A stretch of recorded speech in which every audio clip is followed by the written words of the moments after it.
When I first became a fully qualified GP in 2013, my first practice that I worked in as a fully fledged GP gave me a few patients who, you know, were sort of what we call frequent flyers, so that I could have my regular patients. And one of those patients was Barbara. Barbara was 74 and she had high blood pressure, which was pretty well controlled on medication. She had osteoporosis. She was classified as at risk of dementia. She was pre-diabetic. Anyway, one day I was doing my big pile of prescriptions and I came across Barbara's prescription. She hadn't been in for 6 months to get her drugs, and I thought, oh my goodness, what's happened to Barbara? So I panicked and thought, where's Barbara? So it got me to reflect a little bit more, and beyond her problems list that we see when we first look at a patient's record, the things that should have featured there that didn't, along with those things that you see, was that she was widowed, that she was lonely, and that she was afraid, she was terrified that she was going to get type 2 diabetes or that she was going to get dementia because her husband had it. It was a Thursday, so I rang Barbara and there was no answer. So it was Tuesday before I got a chance to ring her again, and she didn't pick up the phone. So I thought, where is Barbara? So I rang her daughter, and her daughter told me where to find her. And on Tuesday afternoon, this is where Barbara was.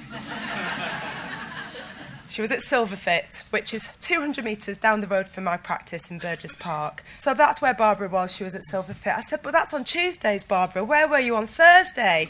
And she said, Thursdays we do cheerleading. I was like, oh, right, OK, fair enough. I think that physical activity is like the glue when it comes to social prescribing. It's the one thing that can bring it all together. It doesn't have to be, certainly doesn't have to be sport. It doesn't even really have to be what we think of as physical activity, just movement and getting out of the home. So whether that is singing for COPD, singing in itself for someone who has COPD is a form of physical activity. Whether it's leaving the home and walking to that community venue where you're meeting up, whether it's getting out and about with the family, I would urge you, as to whatever you're doing within social prescribing, always think about physical activity. If you're a link worker and you've booked that patient an appointment at the job centre the next day, ask them how they're going to get there. Instead of getting the bus, it might make them feel better if they walked that 20 minutes. These are kind of my tips, really, the what, the how and the who. So the what, so the way to talk to GPs is by telling them how social prescribing can help them and help their patients, and in particular, how it can reduce workload. Because whenever there is a new idea, a new concept introduced to GPs, they always think, this is something else for me to do.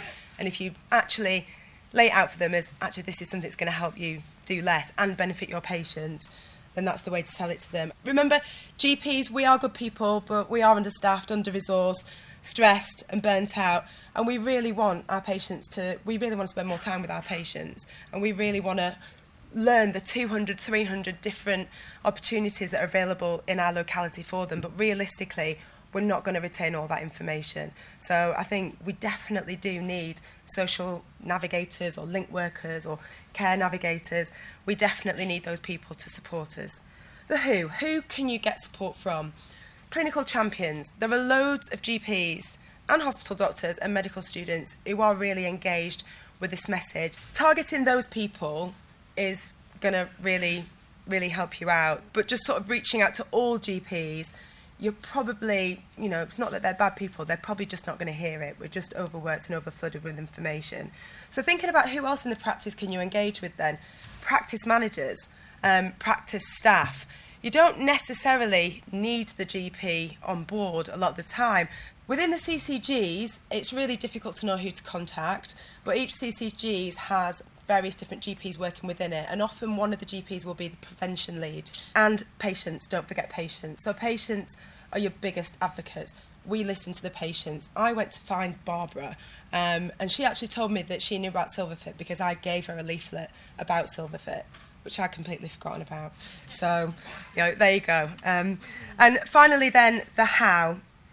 So, just keep going is one of the things. Make it as easy as possible for the GPs. Remember that those people who aren't yet engaged with social prescribing will be. They're just a little bit far behind, so don't lose hope in them. They'll catch up. And that's really it for me. So the last thing I wanted to say was, on behalf of me and the whole GP community, those of us who are engaged and those of us who aren't quite there yet, just a massive thank you for everything that you do.